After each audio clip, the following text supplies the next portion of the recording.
Answer করব? আপনি এখন অ্যানসার দিয়ে দিবেন, আমি জানি না।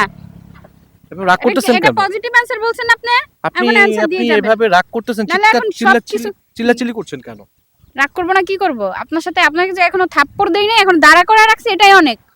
আরে ভাই থাপ্পড় দিবেন কেন? আমি তো সেটাই বুঝতে পারছি না। আপনি টাকা নিবেন না? কিসের টাকা নিব? বাজে প্রশ্ন করবেন না, আপনার কাছ থেকে আমি টাকা নিব? কোনটা বাজে প্রশ্ন? দর্শক কেমন আছেন? মাত্র একটা প্রশ্নের উত্তর দিতে পারলে আজকে আপুকে দিয়ে দিব নগদ 1000 টাকা পুরস্কার। উত্তর দিতে যদি না পারে এই টাকাটা চলে যাবে আপনাদের কাছে। তাহলে শুরু করা যাক। কেমন আছেন? হ্যাঁ, ভালো আছি। আপনি কেমন আছেন? হ্যাঁ ভালো আছি। মজার একটা প্রশ্ন নিয়ে আসছি। আর সঠিক উত্তর দিতে পারলে আপনি পেয়ে যাচ্ছেন 1000 টাকা পুরস্কার। আমি কি শুরু করব? হ্যাঁ, শুরু করেন। আচ্ছা, আমার প্রশ্নটা হচ্ছে মেয়েদের কোন জিনিস বড় হলে দেখতে সুন্দর লাগে? মানে এটা কোনো প্রশ্ন করলেন আপনি? কেন আপু, কি সমস্যা? হ্যাঁ, আপনি কি মেয়ে মানুষ দেখলে এই ধরনের প্রশ্ন করেন? না না না, সবাইকে এটা কি প্রশ্ন করছেন এটা? কি প্রশ্ন করছি?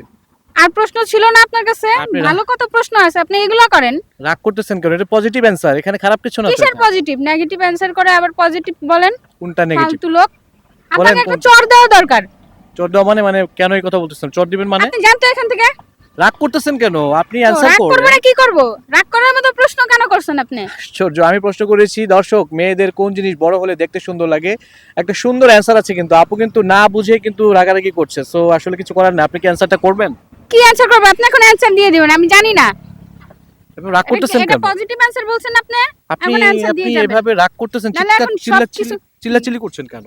রাগ করব না, কি করব? আপনার সাথে আপনাকে যে এখনো থাপ্পড় দেই নাই, এখন দাঁড়া করে রাখছি, এটাই অনেক। আরে ভাই থাপ্পড় দিবেন কেন? আমি তো সেটাই বুঝতে পারছি না। আপনি টাকা নিবেন না? কিসের টাকা নিব? বাজে প্রশ্ন করবেন না, আপনার কাছ থেকে আমি টাকা নিব? কোনটা বাজে প্রশ্ন? আপনার কাছে বাজে প্রশ্ন মনে কি হচ্ছে? প্রশ্ন করছেন আপনি? দেখেন, আপনি একবার আপনার ব্রেন। আপনি একটা মেয়ে মানুষ না? হ্যাঁ। আপনি আপনার নিজের দিকে খেয়াল করেন যে আপনার কোন জিনিসটা বড় হলে দেখতে সুন্দর লাগে, তাহলেই তো আপনি অ্যান্সার পেয়ে যান। দেখেন, আপনি আমার সাথে তর্ক করবেন না, আপনি প্রশ্নের উত্তর দেন, দিয়ে এখান থেকে যান। আশ্চর্য ঘটনা। দর্শক আপুকে কিন্তু প্রশ্ন করেছি, পজিটিভ অ্যান্সারটা কিন্তু আপু দিতে পারেনি। কিছু করার নাই। আপনারা যারা উত্তরটা জানেন কমেন্টসে লিখে দিবেন, ভিডিওটা শেয়ার করে দিবেন। আপু এক্সট্রিমলি সরি, তাহলে আমি আপনাকে টাকাটা দিতে পারছি না, কারণ আপনি অ্যান্সার করতে পারেন, আপনি আপনি রেগে এখন গিয়েছেন। উত্তর দিয়ে যাবেন। আমার টাকার দরকার না, উত্তর কেন দিয়ে আপনি না যাবেন। বললেন নেগেটিভ প্রশ্নের অ্যান্সার, আপনি আবার এটার উত্তর শুনতে চাচ্ছেন কেন? পজিটিভ প্রশ্ন বলছেন না আপনি, আমার কাছে তো মনে হচ্ছে নেগেটিভ। এখন আপনি এটার উত্তর দিয়ে তারপর এখান থেকে যান। তাই? হুম। আপনার কাছে মনে হচ্ছে না এটা পজিটিভ মনে হয় না? না। নেগেটিভ মনে হয়? হ্যাঁ। আপনার মতো কিছু মানুষ আছে যাদের চিন্তা ভাবনাটা এরকম, ঠিক আছে? আবার এটা অ্যান্সারটা হচ্ছে চুল। মেয়েদের মাথার চুল, এই যে আপনার চুল দেখেন কত বড় বড়, হ্যাঁ, মেয়েদের চুল যত বড় হোক না কেন তাদেরকে দেখতে অনেক সুন্দর লাগে। এটাই ছিল অ্যান্সার। পেয়েছেন আপনি অ্যান্সার? হ্যাঁ, অ্যানসার পেয়েছি। আপনি Sorry নেগেটিভ ভাইয়া। নেগেটিভ ভাবে নেওয়ার তো কিছু নাই। দর্শক যারা উত্তরটা জানেন কমেন্টসে লিখে দিবেন, ভিডিওটা শেয়ার করে দিবেন, আপনি কিন্তু পেয়ে যেতে পারেন নগদ 10,000 টাকা পুরস্কার, সুকু 1000 টাকা পুরস্কার। সবাই ভালো থাকবেন। আল্লাহ